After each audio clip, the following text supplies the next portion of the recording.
নমস্কাৰ হেল্ল' বন্ধুসকল পুনৰবাৰ স্বাগতম জনাইছো লেটছ লাৰ্ণ আহা শিকো ইউটিউব চেনেলটোলৈ আজি লৈ আহিছো আপোনালোকৰ বাবে জানিবলগীয়া বৰ্তমান সময়ৰ এটা অত্যন্ত গুৰুত্বপূৰ্ণ ভিডিঅ' আৰু ভিডিঅ'টো হৈছে আত্মনিৰ্ভৰ অসম নামৰ এখন আঁচনি সেই আঁচনিখন অসম চৰকাৰে প্ৰয়োগ কৰিছে বা দিছে আমাৰ যিসকল অসমৰ নিবনুৱা শিক্ষিত নিবনুৱাসকলৰ বাবে সেই আত্মনিৰ্ভৰ আঁচনিখন ইতিমধ্যে যোৱা নৱেম্বৰৰ 7 নৱেম্বৰলৈকে অৰ্থাৎ 7 নৱেম্বৰলৈকে আঁচনিখনৰ আবেদন চলি আছিল তাৰ পাছত বন্ধ হ'ল কিন্তু 7 নৱেম্বৰলৈকে যিখিনি নিবনুৱাই এপ্লিকেশ্যন কৰিলে অৰ্থাৎ আবেদন কৰিলে সেইখিনিয়ে এটা নতুনকৈ আবেদন কৰিব লাগিব আৰু কি তথ্য দাখিল কৰিব লাগিব আহক ভিডিঅ'টোৰ মাজলৈ সোমাই যাওঁ আৰু তাৰ লগতে কওঁ যদি ভিডিঅ'টো ভাল পায় চেনেলটো লাইক এটা কৰিব আৰু সাবস্ক্ৰাইব কৰিবলৈ কিন্তু নাপাহৰিব কাৰণ আগন্তুক দিনত এই ভিডিঅ'বোৰ আপোনালোকক সহায় কৰিব আৰু শ্বেয়াৰ কৰিব আহক ভিডিঅ'টোৰ মাজলৈ সোমাই যাওঁ আপোনাৰ কম্পিউটাৰ বা মোবাইলৰ যিকোনো এটা ব্ৰাউজাৰত এই যিটো ৱেবছাইট এটো আপুনি খুলিব ৱেবছাইটটোৰ নাম দেখিছে দিয়া আছে চিফ মিনিষ্টাৰ আত্মনিৰ্ভৰ অসম অভিযান আৰু ডেসক্ৰিপচন লিংকটো ৱেবছাইটটোৰ এড্ৰেছ দিয়া আছে তাত ক্লিক কৰিও আপুনি এই ৱেবছাইটটো খুলিব পাৰিব এই ৱেবছাইটটো খুলিলে এনে ধৰণৰ এখন স্ক্ৰীন আপোনাৰ সন্মুখত আহি পৰিব তাৰে সেই সোঁ কাষত থকা যিটো লগইন বটন দেখিছেনে সেই লগইন বটনটো আপুনি চুই ক্লিক কৰি দিব লাগিব মানে ক্লিক কৰিলে আপোনাৰ বেলেগ এখন ইন্টাৰফেস আহি পৰিব আৰু সেই যিখন ইন্টাৰফেস আহি পৰিব আপোনাৰ সন্মুখত চাওক মই দেখুৱাই আছো এখন ইন্টাৰফেস ইয়াত আপোনাৰ কন্টাক্ট নাম্বাৰ দিব লাগিব যিটো নাম্বাৰ দি আপুনি 7 নৱেম্বৰৰ আগত 7 নৱেম্বৰ 2023 চনৰ আগত আপুনি আত্মনিৰ্ভৰ অসমৰ এপ্লাই কৰিছিলে সেই মোবাইল নাম্বাৰটো ইয়াত ভৰাই দিব লাগিব আৰু যি দেখিছে লগইন উইথ পাছৱৰ্ড আৰু লগইন উইথ OTP আমি লগইন উইথ OTP কৰিম কাৰণ পাছৱৰ্ড পাহৰি থাকিলো আৰু তাৰ তলত যিটো ক্যাপচা দিছে নম্বৰ কেইটামান দিছে দেখিছে সেই নম্বৰ কেইটা কাষৰ বক্সটোত ভৰাই সেন্ড OTP কৰি দিব লাগিব OTP এটা আহি গল আপোনাৰ মোবাইলত আৰু আপোনাৰ মোবাইলত অহা OTPটো এই এন্টাৰ OTP অপচনটোত ভৰাই দিয়ক ভৰাই পেলাই নীলা কালাৰৰ যিটো লিখা আছে সাবমিট OTP সেইটো ক্লিক কৰি দিব এনেকুৱা এখন ইন্টাৰফেস আপোনাৰ সন্মুখতে আহি পৰিব ইয়াত মই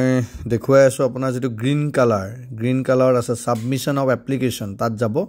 তাৰ তলত আছে একনলেজমেন্ট সেইটো আগৰ একনলেজমেন্টটো ওলাব এই সাবমিশন অফ এপ্লিকেশন যিটো বটন সেইটো যত মই দেখুৱাই আছো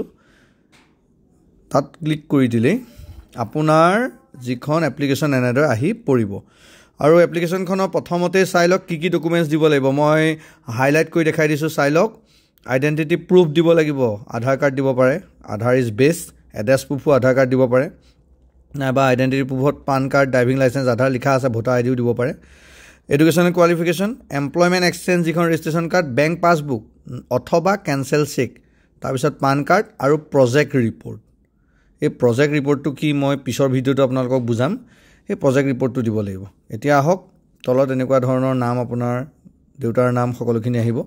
এমপ্লয়মেন্ট এক্সচেঞ্জ নম্বৰ কাষতে দিছেনে ভেৰিফাই বুলি এটা অপচন আছে সেই ভেৰিফাই অপচনটোত আপুনি ক্লিক কৰিব লাগিব তেতিয়া এনেকৈ ভ্যালিডেটিং ওলাব আৰু নিজে আপোনাৰ কি হ'ব গ্ৰীন কালাৰ হৈ ভেৰিফাইড হৈ যাব আৰু আপুনি পাসপোৰ্ট ফটো দিছে বহুতে পাসপোৰ্ট ফটো দিয়া নাই ট্ৰেড লাইসেন্স দিছিলে যোৱাবাৰ এতিয়া কিন্তু কৈছে যে পাসপোৰ্ট ফটো দিব লাগিব যাৰ পাসপোৰ্ট ফটো আছে সি দিব নালাগে যাৰ নাই দিব দি পেলাই তললৈ আহিব তাত বেংক একাউণ্ট ডিটেইলছ থাকিব আৰু তাৰ তলত থাকিব আপুনি কাৰেন্টলি এমপ্লয়েড নেকি খুদিছে এটো নয়ে হ'ব কাৰণ চৰকাৰী চাকৰি কৰা বা বিভিন্ন এমপ্লয়ে নাপায় ফাৰ্স্ট টাইম এন্টাৰপ্ৰেনিয়ৰ ইয়েস দিব কাৰণ আপুনি প্ৰথম ব্যৱসায় এক্সিস্টিং যদি ব্যৱসায় আছে কোড আছে ইন আসাম আউটসাইড আসাম অসমৰ বাহিৰত ভিতৰত হেতু দিব লাগিব আৰু যদি প্ৰপ'জ দিয়ে তেতিয়াহলে নতুন ব্যৱসায় কি আৰম্ভ কৰিব সেই বিষয়ে আপুনি অৱগত কৰিব লাগিব যেহেতু মই এক্সিস্টিং দিছো ব্যৱসায় আছে আৰু ইয়াত দিছো কোন চনত খুলিছিলো আপোনালোকক দেখুৱাবৰ কাৰণে এটো জাস্ট এটা প্ৰক্ৰিয়া তাৰপিছত state Assam existing business address দিয়ক তাৰপিছত আপুনি কনষ্টিটিউচন এছেম্বলি দিয়ক তাৰপিছত আপোনাৰ এড্ৰেছ দিয়ক কোন জায়গাত আছে এইবোৰ দিব এনেদৰে তাৰপিছত মোবাইল নম্বৰ দিব এই জাস্ট মই দেখুৱাইছো আপোনালোকক কেনেদৰে কৰিব লাগিব তাৰ তলত উদ্যম যিটো ৰেজিষ্ট্ৰেচনটো কৰি ললে ভাল ইয়েস দিব ইয়েস দিলে উদ্যমৰ নম্বৰটো দিবলৈ ওলাব, ৰেজিষ্ট্ৰেশ্যন নম্বৰটো বিচাৰিব আৰু ন দিলে নিবিচাৰে, কিন্তু দি দিয়াটো ভাল মোৰ ফালৰ পৰা ছাজেষ্ট। তাৰ পাছত বিজনেছ প্লেন, আপুনি যে ব্যৱসায় কৰিব কেনেকৈ কৰিব গোটেইটো ডিটেইলছত ইংৰাজীত লিখক ধুনীয়াকৈ 100 পৰা 500 শব্দৰ ভিতৰত। আৰু তাৰ পাছত দিব কোনটো ছেক্টৰত আছিলে, অলৰেডি আপুনি এপ্লাই কৰি থৈছে, যদি সলাব খোজে তেতিয়াহ'লে চেঞ্জ দ্য ছেক্টৰ য়েছ কৰি পেলাই ছেক্টৰ আকৌ কি দিব বিচাৰে আপুনি চেঞ্জ কৰি ল'ব পাৰিব, আৰু যদি সলাব নিবিচাৰে ন'টো টিপিব ডাইৰেক্ট। আৰু ইয়াৰ পিছত প্ৰজেক্ট ৰিপৰ্ট, এতিয়া প্ৰজেক্ট ৰিপৰ্ট কি কেনেকুৱা ধৰণৰ হ'ব ইয়াৰ পাছৰ ভিডিঅ'টোত লৈ আহিম। আৰু সেই প্ৰজেক্ট ৰিপৰ্টটোত য়েছ কৰিব লাগিব, আপুনি ন' কৰিলে কিন্তু পইচাটো নাপাব। য়েছ কৰি পেলাই কিমান লাগে 1 to 5 লাখ, 5 পৰা 10 লাখ, 10 লাখ ওপৰত তাত চুজ কৰিব নিজে। আৰু এমাউণ্টটো বেংক লোন কিমান বিচাৰে সেইটো দি চেল্ফ কণ্ট্ৰিবিউশ্যন, নিজৰ কণ্ট্ৰিবিউশ্যন কিমান দিব সেইটো তাত উল্লেখ কৰিব। উল্লেখ নকৰিলেও নাই, ষ্টাৰ মাৰ্ক নাই। আৰু লেণ্ড বিল্ডিং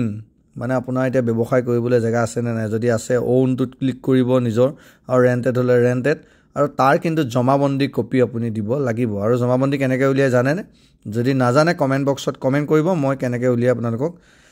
তাত এটা ভিডিঅ' আপলোড কৰিম।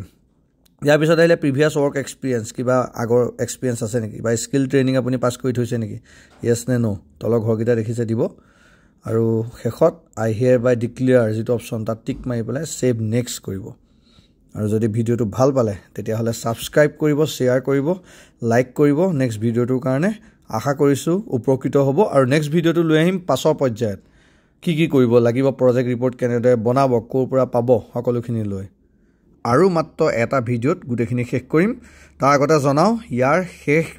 তাৰিখ অৰ্থাৎ লাষ্ট ডেট হৈছে 21 জানুৱাৰী। 21 জানুৱাৰীৰ আগত আপুনি ফৰ্ম ছাবমিট কৰিব লাগিব। ধন্যবাদ ভিডিঅ'টি চোৱাৰ বাবে।